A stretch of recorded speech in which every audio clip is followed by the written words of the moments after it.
بسم الله الرحمن الرحيم والعاديات ضبحا فالموريات قدحا فالمغيرات صبحا فأثرن به نقعا فوسطن به جمعا إن الإنسان لربه لكنود وإنه على ذلك لشهيد وإنه கடமையான ரமலான் நோன்பை விட்டுவிட்டு பின்னால் விட்டதை பிடித்துக் கொள்ளலாம். இந்த நாட்டில் பிரயாணத்தை விட பல இடங்களில் வேலை மிக கடினமாக இருக்கிறது.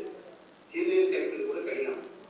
ஜூன் மாதம் இந்த நாட்டில் பஜர் 3:30க்கு அதில் 10 மணிக்கு வருகிறது. இந்த சூழ்நிலையில் நாம் நோன்பை விட்டுவிட்டு பிறகு பிடித்துக் கொள்ளலாம். அந்த பிரான்ஸ் நாட்டிலிருந்து இந்த நிகழ்ச்சி நடத்தப்படுற பிரான்ஸ் நாட்டு மக்களுக்காக இந்த நிகழ்ச்சி நடத்தப்படுற காரணத்தினால அங்கே உள்ள சூழ்நிலை அடிப்படையில் கேள்வி கேட்குறாங்க. அவங்க என்ன சொல்கிறாங்கன்னு கேட்டால், ரமலான் மாதம் வந்து விட்டது என்று சொன்னால் அந்த நாட்டில் வந்து ஒரு 3 மணிக்கெல்லாம் வந்து சுபுகு தொழுகை வந்து விடுகிறது. மகரிபு எப்போ வருதுன்னா இரவு 10 மணி. நம்ம 10 மணி இருக்குல்ல, அந்த 10 மணி தான் அவங்களுக்கு மகரிப் டைம் ஆகுறதுன்னு சொல்கிறாங்க. அப்படி பார்த்தீங்கன்னு சொன்னால் அப்போ வந்து 3லேருந்து 3 பகலோட 12 மணி நேரம் ஆயிடுச்சு. அதுக்கப்புறம் ஒரு 10 மணி நேரம் வருது. அப்போ அவ்வளோ பெரிய லாங் டைம், ரொம்ப அதிகமான நேரம் என்ன செய்கிறது, 20 மணி நேரத்துக்கிட்ட வரும்னு நினைக்கிறேன். 20 மணி நேரம் அளவுக்கு அவங்க வந்து நோன்பு வைக்கிற மாதிரி வருது. இப்போ பகல் வந்து அவங்களுக்கு இப்போ அதிக நேரம் இருக்குது. சுபுகுலேருந்து மகரிபு வரைக்கும் தானே வைக்கணும். சுபுகுலேருந்து மகரிபு நேரம் வரைக்கும் வைக்கணும் என்று சொல்லும் பொழுது அவங்களுக்கு வந்து ஒரு 12 மணி நேரங்கிறது ஒரு மனிதனுக்கு தாங்கக்கூடிய ஒரு அமைப்பில் உள்ளது. ஆனால் 18 மணி நேரம் அந்த மாதிரி பகல் இருக்குமே, ஆனால் அது வந்து மனிதனுக்கு வந்து தாங்க முடியாது, அதிகமான நேரம் இருக்குது. அப்போ நாங்கள் வந்து அதை விட்டு வேறு ஒரு நாளத்தில் வச்சுக்கலாமான்னு அவங்க கேள்வி கேட்குறாங்க. இப்போ நோன்பை பொறுத்த வரைக்கும்ங்க சாதாரண ஒரு பிரயாணத்திற்கு அல்லாஹ் என்ன பண்ணுறான்னு கேட்டால் வேறு ஒரு நாளில் வச்சுக்கிறங்கிறான். அப்போ பிரயாணங்கிறது வந்து பெரிய இந்த நீங்கள் சொல்லக்கூடிய அளவுக்குலாம் பெரிய கஷ்டமெல்லாம் வராது. ஒரு கஷ்டம், சின்ன கஷ்டம் வருமே தவிர, அவர் விமானத்தில் போனால் கூட அவர் நினைஞ்சிடலாம், பிரயாணத்தில் போனார்னா நோம்பை விட்டுட்டு வேறு நாளில் வச்சுக்கலான்னு இருக்கிறது. அப்போ இவங்க என்ன கேட்குறாங்கன்னு கேட்டால், இந்த 20 மணி நேரம் அளவுக்கு ஒரு வேலையும் செய்து கொண்டு 20 மணி நேரம் அளவுக்கு நோம்பாக இருப்பது என்பது முடியாது. அப்படி வந்தால் என்ன செய்யணும்னு கேட்குறாங்க. பொதுவாக இஸ்லாத்தில் உள்ள ஒரு ரூலை நீங்கள் விளங்கி கொள்ள வேண்டும். லா யுகல்லிஃபுல்லாஹு நஃப்ஸன் இல்லா உஸ்ஸாஹா. எந்த ஒரு ஆத்மாவையும் அதன் சக்திக்கு மீறி அல்லாஹ் வந்து சிரமப்படுத்துவதே கிடையாது. இதை நீங்கள் மனசில் வைத்துக்கொள்ளணும். நமக்குன்னு ஒரு சக்தி இருக்கிறது. அந்த சக்திக்கு உட்பட்டு தான் அல்லாஹ் வந்து எந்த ஒரு கடமை நமக்கு ஆக்கியிருக்கிறான். சக்திக்கு மீறி ஆக்கவே கிடையாது. இந்த நோன்பையே நோன்பு சம்மந்தப்பட்ட ஒரு சம்பவத்தை நம்ம என்ன செய்யலாம், ஒரு உதாரணமாக சொல்லலாம். ஒருத்தர் என்ன பண்ணுறாருன்னு கேட்டால், நபி ஸல்லல்லாஹு அலைஹி வஸல்லம் காலத்தில் வந்து நோன்பு வைத்து கொண்டு பகல் நேரத்தில் நோம்பாளியாக இருக்கும் பொழுது மனைவியோட ஒரு தாம்பத்தியத்தில் ஈடுபட்டு விடுகிறார். ஈடுபட்டவன ஆஹா பெரிய தப்பு பண்ணிட்டோமே என்று சொல்லி விளங்கி நபி ஸல்லல்லாஹு அலைஹி வஸல்லம் உங்கள்கிட்ட ஓடோடி வர்றாரு.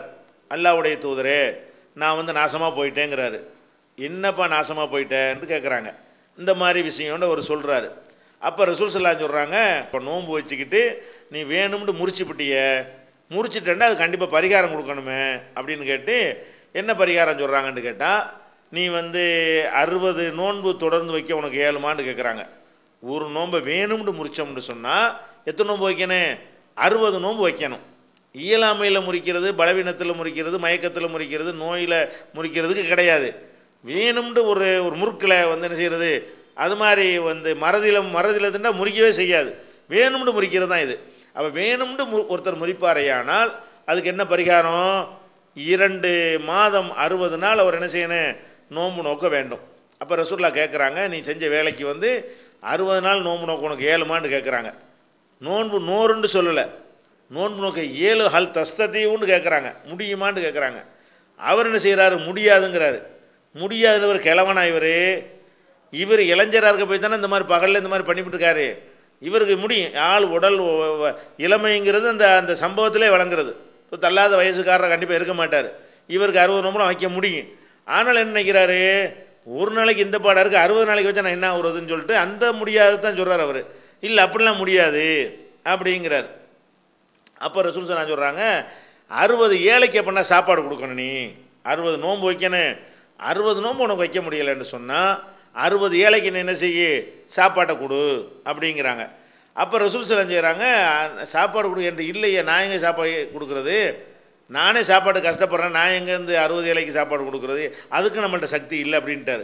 60 நோன்பு செஞ்சது தப்பு, அதுக்கு பரிகாரம் என்ன 60 நோன்பு இல்லை முடியாதுங்கிறாரு. அப்படின்னு 60 ஏழைக்கு சாப்பாடு கொடு, அதுவும் நம்மள்ட்ட இல்லைங்கிறார். அப்போ ரசூல் ஸல்லல்லாஹு என்ன பண்ணுறாங்கன்னு கேட்டால், ஒரு மனிதர் தவறு செஞ்சிட்டாரு, அவருக்கு பிராயச்சித்தம் செய்ய வேண்டிய நிலையில் இருக்கிறது. அப்போ மக்கள்லாம் ஏதாவது ஹெல்ப் பண்ணுங்கள், அல்லாட்ட பாவியாகிடக்கூடாது, உங்களால் ஏண்டதெல்லாம் கொண்டாந்து கொடுங்கங்கிறாங்க ரசூல் ஸல்லல்லாஹு அலைஹி வஸல்லம். உடனே மக்கள்லாம் அங்கிட்ட கலெக்ட் பண்ணி ஒரு பெரிய ஒரு சாக்கு மூட்டை நிறைய கொண்டாந்து என்ன செய்கிறாங்க, பேரிச்சம்பளம் அது இதுன்னு கொண்டாந்தா இருக்குல்ல, இதை கொண்டு போய் நீ வந்து ஏழைக்கு தர்மம் பண்ணுங்கிறாங்க. அப்போ அந்தால என்ன பண்ணுறாரு தெரியுமா, ஏழைக்கு தர்மம் பண்ணுறதா, மதீனாவில் நான் தானே பெரிய ஏழைங்கிறாரு. இவர் அதாவது தர்மத்தையும் இவர் பாவத்துக்கு இவரும் பரிகாரம் செய்ய மாட்டேங்கிறாரு, பரிகாரம் செய்வதற்கு வசூல் பண்ணி கொடுக்குறாங்க. அதை வாங்கிட்டு என்ன செய்கிறாரு, இது மதீனாவில் எனக்கு மிஞ்சி ஒரு ஏழை இல்லையே, நானே வச்சுக்கிறேங்கிறாரு. 60 ஏழைக்கு பதிலாக என்ன செய்கிறேன், நான் தான் ஏழை, நானே வச்சுக்கிறேங்கிறாரு. அப்போ ரசூல் ஸல்லல்லாஹு என்ன செய்கிறாங்கன்னு கேட்டால், அவங்க சிரிக்கிறாங்க, அவங்களுடைய கடவாய் பற்கள் தெரியும் அளவுக்கு சிரிக்கிறாங்க. இது ஒரு அங்கீகாரம் மாதிரி. இவருடைய அந்த போக்கை பார்த்து என்ன செய்கிறாங்க, அவங்களுக்கு சிரிப்பு அடக்க முடியல, கடவாய் பற்கள் தெரியும் அளவுக்கு சிரித்து விட்டார்கள். இப்போ நம்ம இதில் என்ன பார்க்குறோம், இவர் நோன்பு முறிக்கிறதுக்கு பரிகாரம் செய்கிறதுக்கு அதுவும் முடியலைங்கிறாரு, இதுவும் முடியலைங்கிறாரு, கொடுத்ததையும் வாங்கி வச்சுட்டு அதுவும் முடியலைங்கிறாரு, அது எனக்கு தான் சொந்தம், நானே ஏழைங்கிறாரு. அப்போ வந்து இந்த அல்லாஹ் வந்து இதை எப்படி பார்ப்பாங்கிறதுக்கு, அல்லாஹ் எப்படி பார்க்குறான், முடியாதவனுக்கு என்னப்பா அப்படி கஷ்டப்படுத்தக்கூடிய மார்க்கமா, யுரீதுல்லாஹு பிக்குமுல் யுஸ்ர, நோம்பை பற்றி வரும்போது அல்லாஹ் சொல்கிறான், என்ன சொல்கிறான், யுரீதுல்லாஹு பிக்குமுல் யுஸ்ர, உங்களுக்கு அல்லாஹ் லேசை நாடுகிறான், ஒலா யுரீது பிக்குமுல் உஸ்ர, கஷ்டத்தை எல்லாம் நாடமாட்டான் அப்படின்ற மாதிரியும் அல்லாஹ் அந்த வசனத்தில் சொல்கிறான். அதனால் நீங்கள் நெசமாகவே 20 மணி நேரம் என்பது ஒரு மனிதன் என்கிற முறையில் நோன்பு நோற்பதற்கு சிரமமானது தான். சில பேருக்கு 7 மணி நேரம் வச்சுட்டு போங்க, 18 மணி நேரம் 16 மணி நேரம், சில பேருக்கு இயலும் என்றால் வைத்து விடுங்கள், இயலாது என்று இருக்குமே. ஆனால் அப்போ என்ன செய்யணும்னு கேட்டால், உங்களுக்கு வந்து இன்னொரு நாளில் வைத்து கொள்ளலாம். ஏன்னா முடியலண்டா ஆகுதுல, இயலாமல் போயிடுறதுல சக்தி இருக்கணுமா இல்லையா, இயலாமல் போய்விட்டோம்னு சொன்னால் ஒரு நோம்பு கணக்கு வைத்து கொண்டு குறைந்து வரும் இல்லையா காலம், அந்த மாதிரி பருவகாலம் மாறி வரக்கூடிய காலத்தில் வந்து இவ்வளோ கஷ்டமாக இருக்காது. அது மாதிரி இரவு கூடி பகல் கம்மியாக வரக்கூடியது, அல்ல ஒரு பேலன்ஸாக வரக்கூடியது காலம் வரும், அல்ல ஊருக்கு வந்த பிறகு வைக்கக்கூடிய நிலை வந்துச்சுன்னா வச்சுட்டு போங்க. அதுக்கும் முடியாமல் அங்கே தான் இருக்கிறோம், காலத்துக்கெலாம் இருக்கிறோம் என்று சொன்னால் அதுதான் மார்க்கத்தில் என்ன வராது, முடியாதவர்களுக்கு வந்து ஒரு நாளைக்கு ஒரு ஏழைக்கு சாப்பாடை கொடுத்துட்டாலும் நல்லா என்ன செய்யுமா அதை ஏற்றுக்குறோம். இந்த நோன்பு முறித்தவருக்கு வந்து 60 நோன்பு ஒரு பரிகாரம் செய்கிறது கூட இல்லாமல் ஆகி போயிடுச்சு. அப்போ இந்த மார்க்கம் அல்லாஹ்வுடைய மார்க்கங்கிற விளங்கிட்டோம்னு சொன்னால், இப்போ தான் அந்த மனசாட்சி கேள்வி கேட்டார்ல, இதை நீங்கள் பொருத்தி பார்க்கணும்.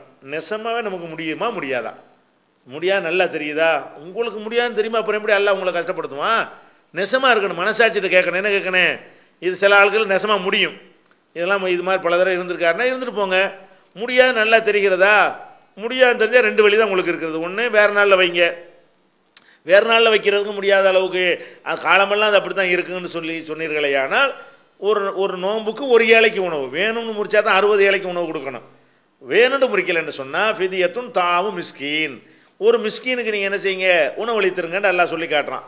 அப்போ ஒரு 30 நாளைக்கு என்ன செய்யுங்க, டெய்லி ஒரு ஏழைக்கு உணவு கொடுத்துட்டோம்னு சொன்னால் அதை திருப்பி செய்ய வேண்டிய அவசியம் இல்லை, அந்த நோன்பை செய்ய வேண்டிய அவசியம் இல்லை. அப்போ நீங்கள் என்ன செய்யணும், திருப்பி நம்ம கலா செய்வதற்கான வாய்ப்புகள் நம்ம இருக்கக்கூடிய சுச்சுவேஷனில் கிடைக்குமா என்று கணக்கு போடுங்க. கிடைக்கும் என்றால் அப்போ செஞ்சுட்டு போங்க. கிடைக்கவே செய்யாது, காலமெல்லாம் இப்படி தான் இருந்துக்கிட்டு இருக்கு அப்படிங்கிற மாதிரி நிலையில் இருந்தோம் ஏன்னா நம்ம என்ன செய்யலாம், வேறு ஒரு நாளில் வச்சுட்டு போயிடலாம். இது ஒன்று. அதுபோக வந்து இன்னும் சில பேருக்கு இந்த கணக்கை தாண்டி போயிடும், அவங்களுக்கு வேறு சட்டம் இருக்குது. அதை நம்ம வந்து நம்ம ஆன்லைன் பேஜ் .comல எழுதியிருக்கிறோம். 6 மாதம் பகலாகவே இருக்கும், 6 மாதம் இரவாகவே இருக்கும். அவனுக்கு வந்து எப்போ நோன்பை முறிப்பான், பகலில் தான் நோன்பு வைப்போம், பகலில் தான் முறிக்கணும். அதில் ராத்திரிலாம் நோன்பு வைக்கணும், ராத்திரிலாம் முறிக்கணும். இவனை மாதிரி ஆட்களுக்கு என்ன இருக்குன்னு கேட்டால் கணித்து கொள்ளலாம். ஒவ்வொரு 24 மணி நேரத்தை ஒரு டைம்னு வைத்துக்கொண்டு அது மாதிரி நம்மளாம் என்ன செய்யணும், ஒரு கணித்து கொள்ளலாம் என்பதற்கும் ஆதாரம் இருக்கிறது. உங்களுக்கு பகல் இரவு வருது, இரவு கூட குறையங்கிறது அங்கே வருதே தவிர ஒரு 6 மாதம் பகல் 6 மாதம் இரவுங்கிற அடிப்படையெல்லாம் வராது. துருவ பிரதேசத்துக்கு போனோம்னா அந்த மாதிரியான ஒரு நிலைமைகள்லாம் வரும், அவங்களுக்கு வேறு சட்டம். Allah